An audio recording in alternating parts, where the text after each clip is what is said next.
Hello, everyone. On behalf of Cenosco, it's my pleasure to welcome you to the Cenosco Academy live session. My name is Marin, and I'm a program coordinator here at Cenosco, and I will be facilitating this webinar. Today's topic is the Cenosco Academy. Let me start by introducing our guests. We have invited Luiz Curado and Elsa Tolsma, two industry experts, but more importantly for today, two people heavily involved in IMS training. Luiz is an engineer with a postgraduate degree and an MBA in safety. With over 18 years of international experience in inspection and integrity, he is currently a solution engineer manager and trainer at Cenosco. Elsa also holds a postgraduate engineering degree with over 10 years of industry experience. Additionally, she has a technical writing certificate and has been with Cenosco for nearly 5 years as a technical writer. She is likely familiar to those who read the IMS handbook. So, before we start, let me just outline the framework of our discussion. We will start by diving into the background of the Academy. Then we will go into the design and explore the e-learning principles that we follow. Then we will look at the specific elements built into our e-learnings. We will finish with a glimpse into the future. At the end, we will have some time to answer questions. I believe we received a few, but please feel free to put any questions that you may have in the chat. Also, please note, if for any reason you experience connectivity issues, a refresh of your browser will bring you back into the webinar. So, let's get started. Hi, Elsa. How are you today? Hi, Maureen. I'm good, thank you. Thank you for inviting me or the convincing me to come. I'm really glad to be here because it's a topic that's really close to my heart. Yeah, glad you're here. Luis, how are you doing?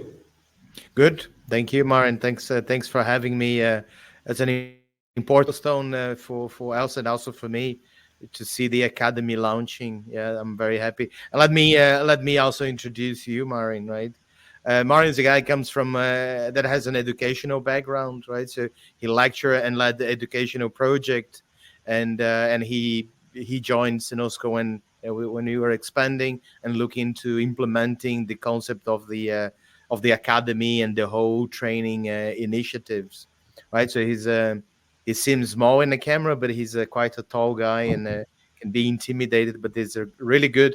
I'm really happy to have Mari in the team. Yeah, thanks, Luis. Always enjoy a good tall joke.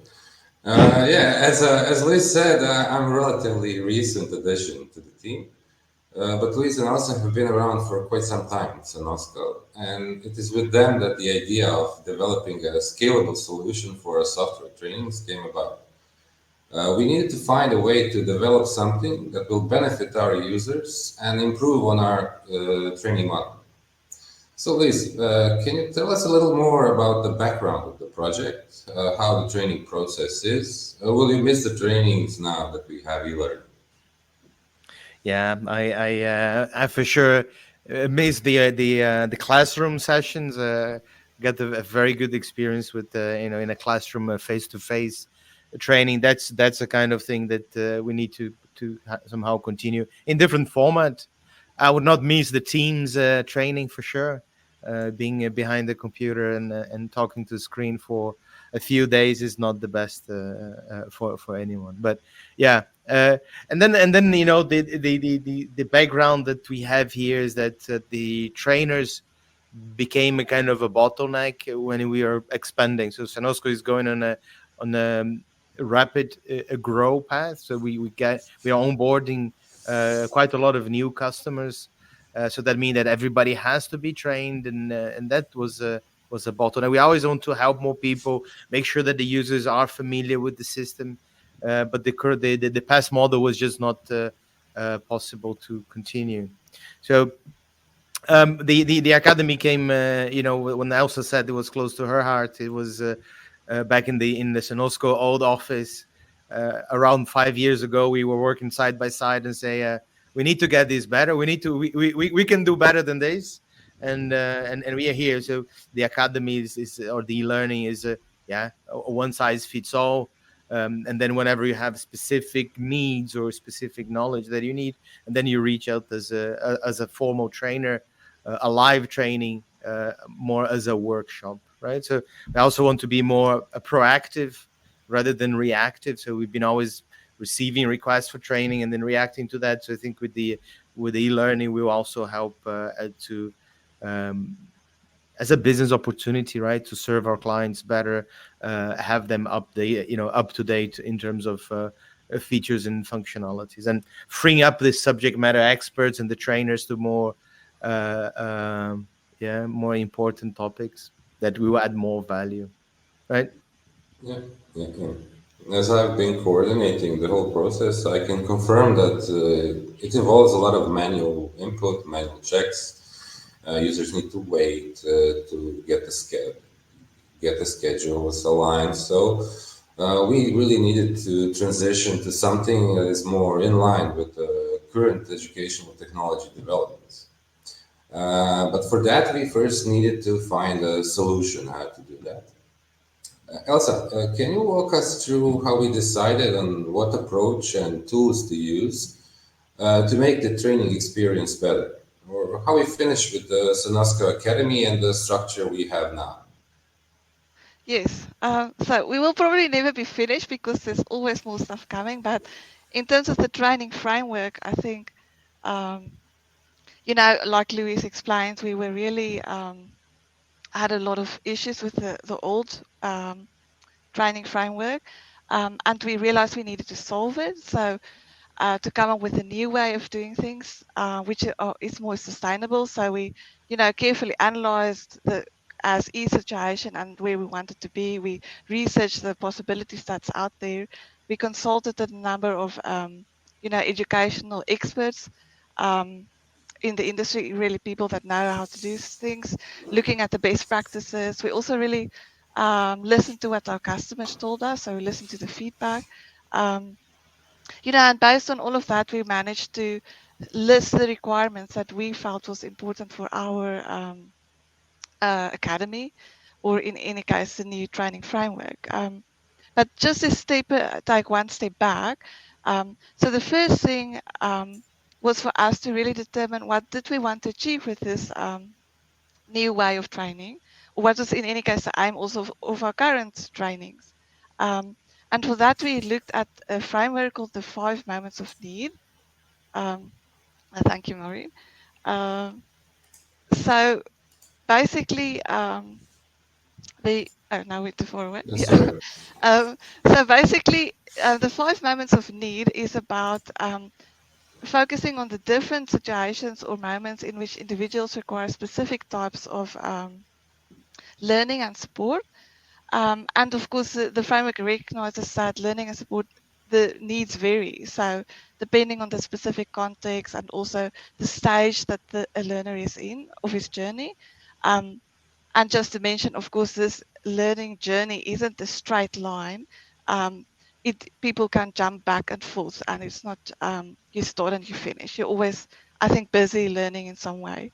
So just to look at these moments of need, you start with the new, or one of the moments in any case is new. That's where you need to learn for the first time, for instance, when you get onboarded in IMS. Then there's a more moment when you need to learn more about something. For instance, you learned everything about schedules already, but now you want to create a KPI in the dashboard, so now you need to learn about that. Then you have to apply, so that's more on the job type of learning, when you need to, maybe you learned something already in the training, and now you need to remember exactly how to do that, and then you also may need additional support and learning. And then you have the solve stage, so that's where you need to, or the moment really, it's more like almost the same. It's also on the job, but that's where you really need to solve a problem. You need to do fault finding when things go wrong. For instance, maybe you have a next inspection date and it doesn't make a lot of sense to you. Then you can need to find out exactly how is that next inspection date calculated. And then of course you have to change. So if maybe your job changes or a new feature is added which you need to learn, then it's a change moment. So basically, the first two, the new and the more and the change at the end, those three are really where you need a trainer. And that was also what our original face-to-face trainings focused on. So really taking people through the whole journey, explaining the big picture, making sure they are guided through the whole process of IMS. Whereas the apply and the solve moments are a little bit different, and that's where a user manual would be, or a support would be sufficient. So in terms of those three moments, the new, more, and change, we realized that we wanted to do that. We wanted to support people during these learning moments with the academy, but we wanted to do that without the trainer. We needed to replace the trainer somehow and still support them. Yeah, you're gonna cut me out of the equation, right? So it's yeah. So looking at that, I think it was quite important to look what do we need to achieve, like Elsa highlighted. But we also look at to what are important requirements from our side. uh, you guys know IMS, right? You've gone through the training, so we look at different requirements from our side to get it done. Like for example, we want to have like a complete learning experience by going through theory, by looking at demos. It had to be interactive, right? So it's a software, so you need to touch the software, you need to see the software, you need to get the immediate feedback on things that how you're engaging with the platform. Of course, appealing, easy navigation. They were on the design consideration, so we look at the number of applications, the number of different technologies out there. Some are more obsolete, some are newer. So I think those also have a heavy weight on the decision on which the two to pick, and also being flexible on how we want to build the content, like broken down the content to address different user personas, right? And then when you look at that user persona requirement, is more about which kind of content and how we're going to structure the whole e-learning towards a specific use. Could be a user role, could be an inspection engineer, could be a corrosion engineer. They would need different content, right? And also, if it's a senior inspector, if it's a more experienced user, or it's a new user that just joined the company to do a specific role. So that we took that into account to build that platform, and it's in the roadmap to enhance and look at the different personas, right? Maybe Marin, is now a good time for you to walk us through the different elements? Yeah, sure. Well, basically, our trainings follow a similar structure. Can I get the slide? Oh, sorry. I Yeah. will open it. Yeah, so similar structure, as we have found out that knowledge retention is best if we structure it in that way. So each section includes introduction, which is often done with a video. Then we go on into theory that is needed to get a context of what we're learning, and we give out some examples. That is done through reading materials with interactions and knowledge checks.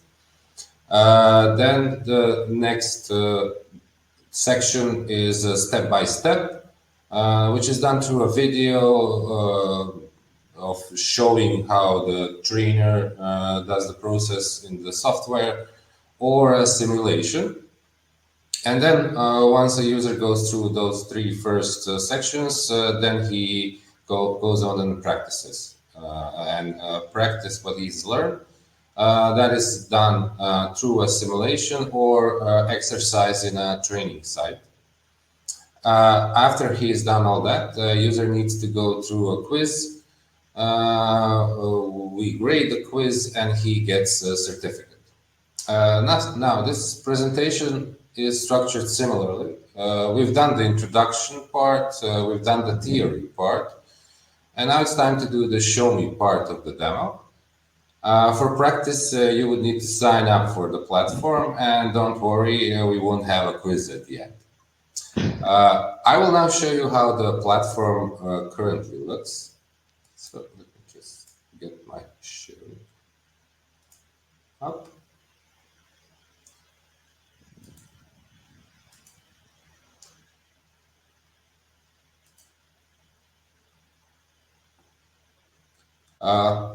Do you see my screen? Is it visible? Yes. Yeah.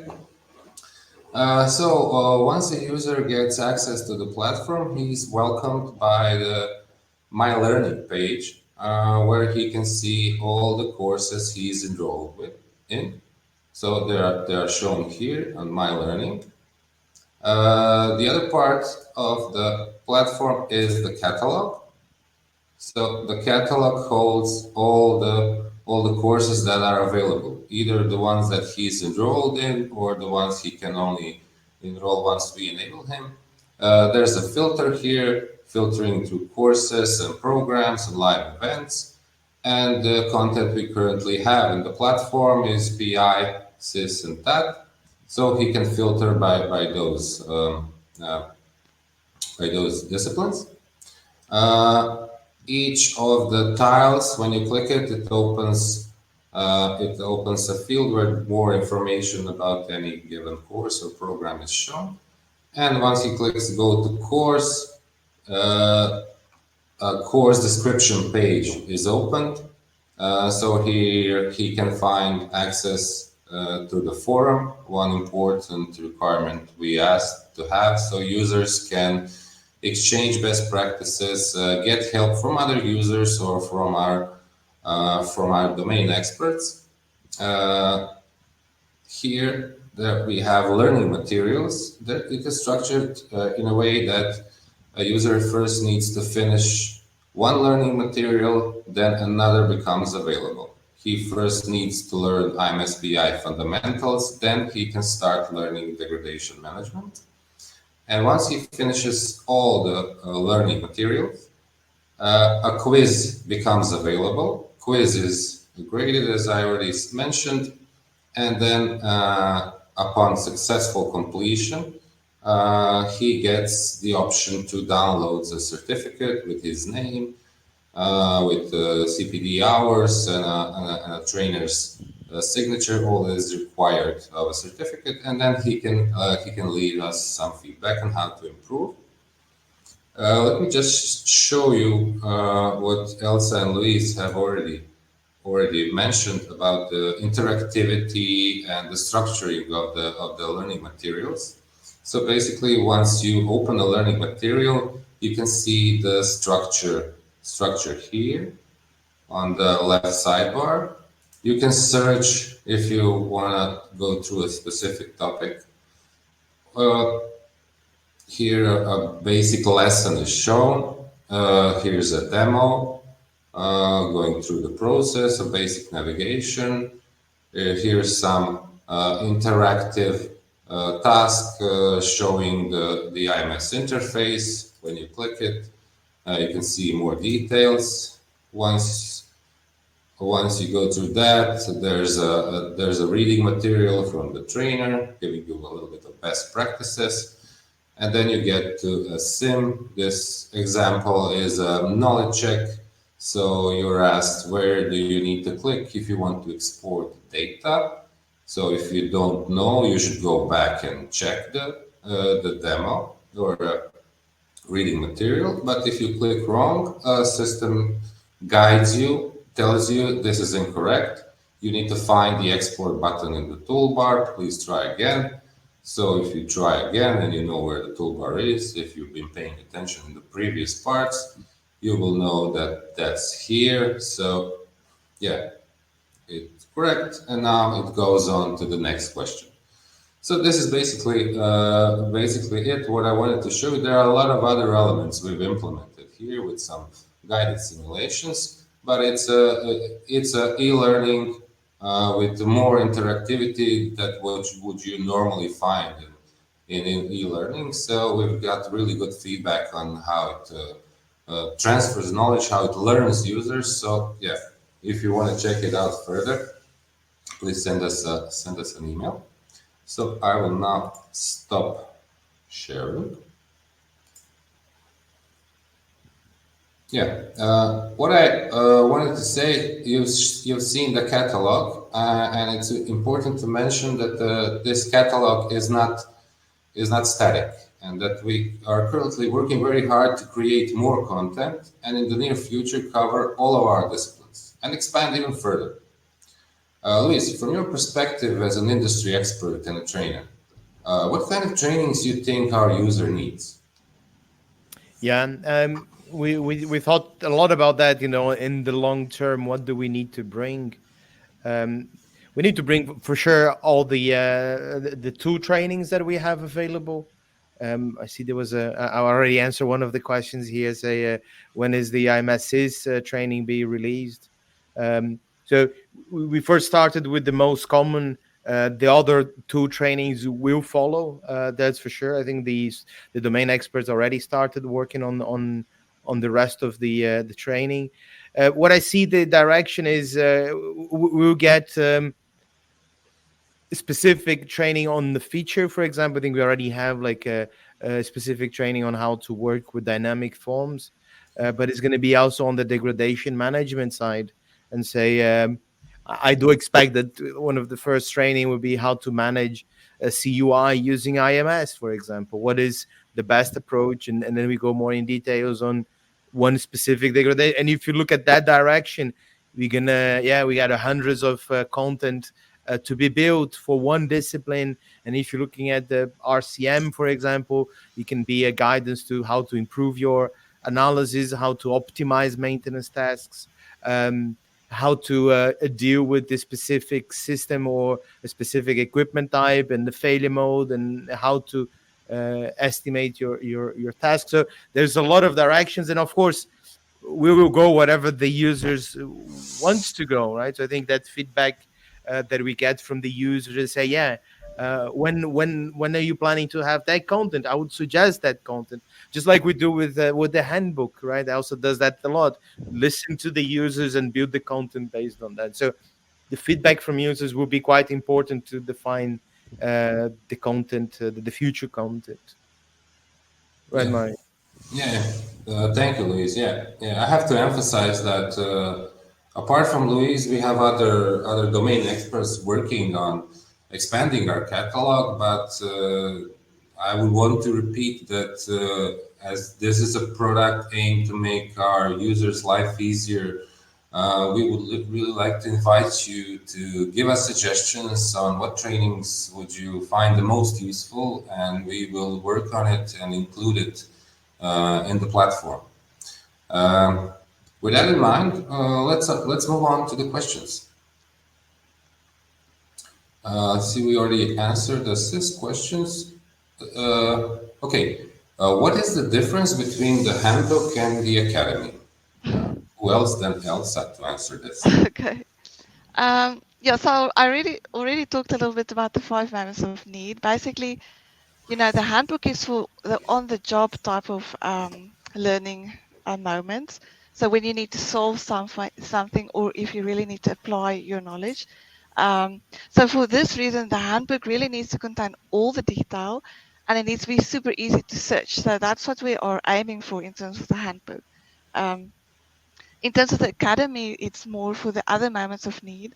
And it's more about telling the story and really guiding people through the whole experience. And for this reason also, the academy, you can't be training forever and ever. At some stage, you can only do it for so many hours, and then you need to start working. So the academy gives you a good introduction and exercise and so on in the training, but it will never cover all the details. So for that, you have the handbook for on-the-job type of stuff. Yeah. Good. Okay, next question. I'm an experienced IMS user, but don't use it every day. Is this something for me? Luis, what would you answer? Yeah, I think there's something for everybody. Even if you're mature users, if you're super user, if you don't use it every day, you're not going to go through the basic training, right? So you don't need to know the foundation, but you might want to dive a little bit more into the degradation management. What are the latest features? I'm missing something.